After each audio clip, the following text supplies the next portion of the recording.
I'm Algebra, aka Al J, one half of the team, Blak Madeen, Boston-based rap group, hip hop, whatever you want to call it.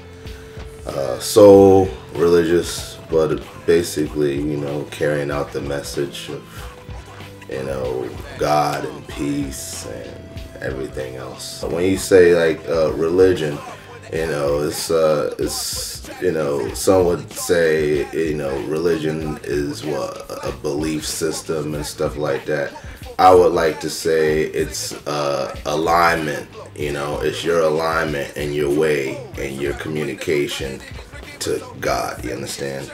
Now my love for hip hop, now that started late 80s, DJ Red Alert, all the greats you might have heard, Cool G Rap, Big Daddy Kane, LL Cool J. They were kind of like my mentors, like via video cassette, you understand what I'm saying? It's a dominant youth culture, you understand? So I was influenced by that, as well as the Universal Zulu Nation, the Nation of Gods and Earths, the Nation of Islam, etc. And all those communities pretty much, inspired me to do what I'm doing, and for me to get with my brother, and then we're doing what we're doing now, the Blak Madeen side of things. My name is Yusuf. Spent my whole life, grew up in the Merrimack Valley, Greater Lawrence area, and I'm one half of the group Blak Madeen. As my man told you, Muslim or Islamic inspired hip hop group. By the time I started rhyming seriously, I had already become Muslim, so it all worked out. So by the time we were putting out mixtapes, and by the time we were trying to get serious with the music, I had already had an idea in my head of who I wanted to be as an artist. I grew up with a good friend of ours who actually is DJing for me now, DJ Emo Beta. We went to high school together in Lawrence, and he always had this knowledge of hip hop, and he was a DJ. So I was never a DJ, but I think my first experience with hip hop came from hanging out with him. And but in terms of taking part in it myself, rhyming was just about it. That's all I've really ever done. Other than being a fan, of course. I met Al in around the end of '04, so about 5 years ago, and I had a couple of friends who were had a group called Solar Winds. They were doing some little shows in Boston, and out of the blue, one of them called me up, said, "Why don't you come and rock a few sets with us?" And so I went there. Really, at first, not even as a member of that group. I was just tagging along, doing a few sets with them, and then I met Al at a show.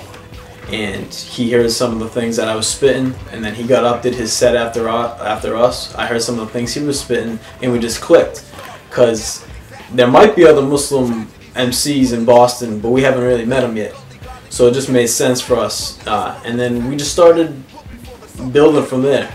The marriage between Islam and hip hop, it's always been there. That bond has always been there. It's been there since you're talking about the early 70s, and the whole development and creation of the culture itself. Islam was always involved, as well as with the gods and the earths and the Zulu Nation and everything in the South Bronx. I started writing in '91. I came up with a little crew called the Underdog Foundation that was in Bridgeport. We was like a small little Zulu chapter. We had parties and all that going on and stuff like that. And then, for a while we was doing that. We was on the local circuit. I happened to move from all that, and I came up here, started networking with some Zulus here. Later on, just some industry people, Leeds. I got hooked up with this brother through Leeds. He was in a group called the Solar Winds, and we just clicked like right there. He called me one night and was like, "I want to do this project. I want to do this ill Islamic project I got in mind." And I'm like, I was all ears. I'm like, the phone was glued to my earpiece. Like, okay. And we was just recording as far as, you know, just, you know, miscellaneous tracks, jams, CDs, mixtapes? I think nowadays, for people who are paying attention, you know, online and stuff, the last few years there's like a new breed of Muslim MC rising up, and this new, you know, and the difference between now and the past is now some of these artists are Muslims first and artists second. They're not just MCs who happen to be Muslim. You know, they're Muslim first, and you know they do use the music to a certain degree to propagate the faith, without preaching, of course. And I'm talking about groups like M-Team. It's a Latino Muslim group from Pennsylvania. We had the opportunity to do a show with them in Houston. They just had a big PBS documentary about them. Amir Suleiman, Hassan Salam. There's artists coming up right now, and what makes these artists special is they're not overly concerned with record sales or things of that nature. Although they are making, you know, real stuff. I mean, anyone could listen to us, you know. It's not like, you know, we're just like geared to just the Muslim audience, you know what I'm saying? It's pretty much, I would say, non-denominational, you know. But where is my my practice, my faith? It leans towards Islam, yes, you know what I'm saying? But we have like a universal appeal for everybody. You understand? Everyone can get something out of it. If you're a Buddhist, you can get something out of it. You're a Christian, you can get something out of it. You understand?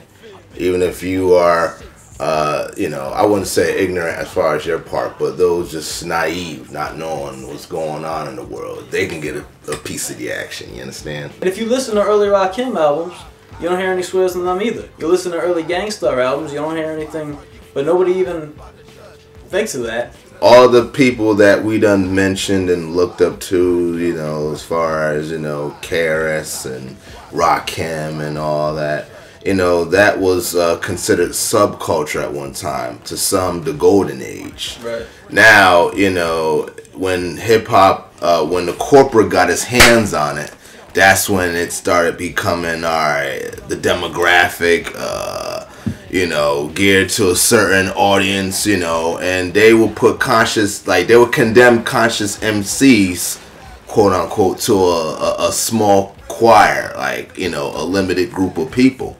And to me, music is music. Like, you understand what I'm saying? Is if it's good, it's good. Like, you know, there was one time, you know, you would see a big tour, NWA, on tour with Jazzy Jeff and Fresh Prince. It wasn't no big deal, but now, you know, they gear it to like, all right, well, we need certain artists to hit a certain demographic, and it's all, you know, when, you know, money's involved and things of that nature, things can get really dark and shady. You understand? And for me, just for what I know and what I'm certain of, I can't compromise that. I can't compromise that for a couple of dollars. I can't compromise that for something that, like my man says, pretty much dead anyway. I mean, you are your own enterprise, your own industry. Stick to your vision. Stick to your beliefs. You know, you're going to run into people who go, well, people don't want to hear that, you know. But to be honest with you, the majority of America doesn't sell drugs or shoot people either, but that didn't stop 50 from becoming huge. So speak what it is you know. And the way the music game is now, it's the industry itself is a dinosaur as it is. So if you're gonna waste time trying to make, if you're gonna spend a lot of time and effort trying to make a hot radio joint, you might be wasting your time anyways. You're still not gonna get paid. You might as well just speak what you have in your heart and put your faith in Allah. Yeah. You know. And even if you're not a Muslim rapper, that goes for, I think, any artist. Yeah. You know, speak what you believe and see what happens. At the end of the day, you'll feel better. You'll be able to sleep with yourself, you know? And don't back down from your views. Never. Not from no disbelievers, doubters, skeptics. Don't back down from nobody. You just gotta stay strong.